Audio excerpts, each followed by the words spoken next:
Hey everyone, how's it going there? Got a deck profile for you guys today. Today I'm bringing you the first deck I ever profiled for the channel, my Yosenju Demise deck. With that last ban list there, some stuff coming off the list. It definitely helped the deck to change up a bit, and I will get right into her. So we run a fairly low monster count. We got our 3 combo 1s. This is the guy that he does a little bit of removal when we have another Yosenju. He just targets a monster, returns it to the hand. Then we got comma 2, and this guy can attack directly for half damage. And that pairs nicely with comma 3, who when a Yosenju deals damage, you can add a Yosenju to hand.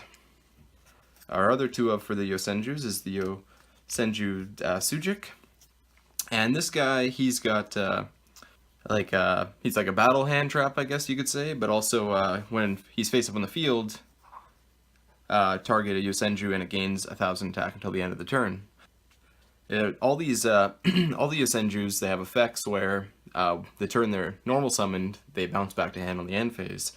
So it works really nicely with the spell card that we play in this deck. Triple card of Demise.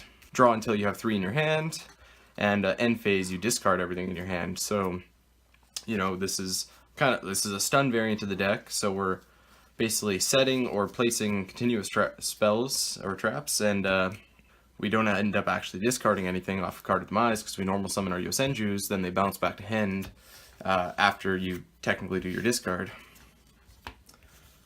Next up for the draws power, we got our triple pot of duality. Again, we're pretty much just normal summoning all the time, so this is just to help get us to dig deeper for any monsters that we may need or our trap cards that we want to set. And then we run 2 into the void as well. It's kind of like a little bit of an upstart goblin, I guess, except for you're not giving your opponent any life points. This is just if you have 3 or more cards in your hand, you draw 1 card, and then during the end phase you discard your entire hand, which again, we're kind of playing with that in mind, so it's not really a bad thing. Just play double tanky. This searches out our Yosenjus, and I guess boost them with 100 attack, not too big a deal. Then we play double quiet life. This is just you activate it at the very beginning of your main phase. It basically locks players down to if they normal summon, then they can only normal summon that turn, and if they special summon, then they can only special summon that turn. So, you know, this definitely locks down a lot of decks, aside from maybe like True Draco.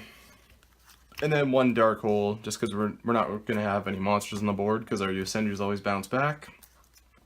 And also, I just can't be bothered to pull my Regeki out of my World Chalice right now. Now, onto the traps. We play a pretty hefty lineup.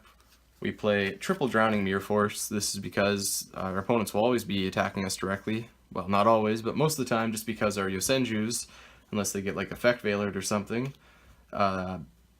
they will be bouncing back to hand for our opponent's turn, and then they can attack directly into hopefully this. Then we play double Bottomless and double Torrential.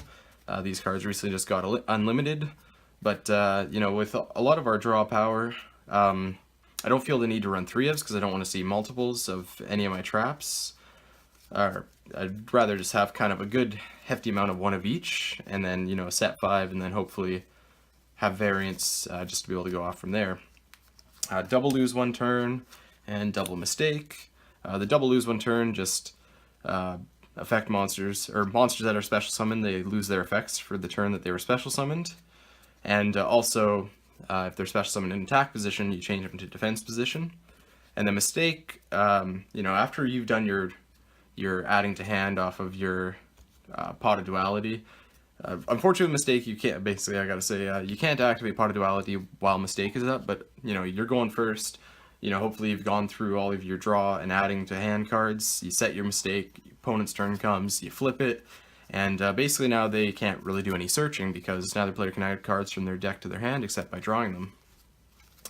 1 card for removal, we play the Heavy Storm Duster, and this is just something easy side out, but I do like having that option of just some simple removal before spell and trap removal during the opponent's turn. And then last for the traps is our full Solemn Brigade. Fresh off the ban list, we got Solemn Judgment. limited to 1 now. And, you know, these are the cards that we hope to see. We hope to see our strikes, especially with Pendulums being probably going to be the dominant force in the meta right now. Warning is obviously Warning, and Judgment just almost negate anything. And now on to the extra deck. Starting off with the rank 4s, which we play a lot of, and these are just kind of more, you know, we don't really go into the extra deck, but it's just good to have the option to. So we play 1 Brotherhood of the Fire Fist, Tiger King, and this guy, you just get to set your fire formation tanky. Anyways, it just allows you to add something to hand and gets you to 2200 body on the field. Still kept him in. I dropped him down from the 2 that I used to run him at.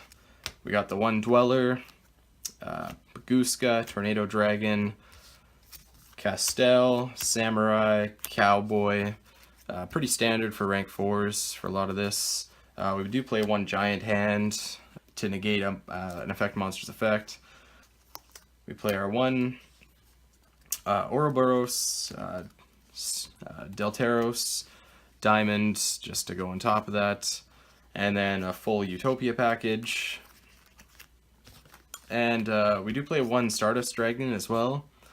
This is just because in the side deck, if I notice that I'm going up against somebody who, well, basically, actually, I'll side in Starlight Road and Rebound, just because then, like, most people aren't running any forms like of removal, back row removal, like Twin Twister or Hey Trunade.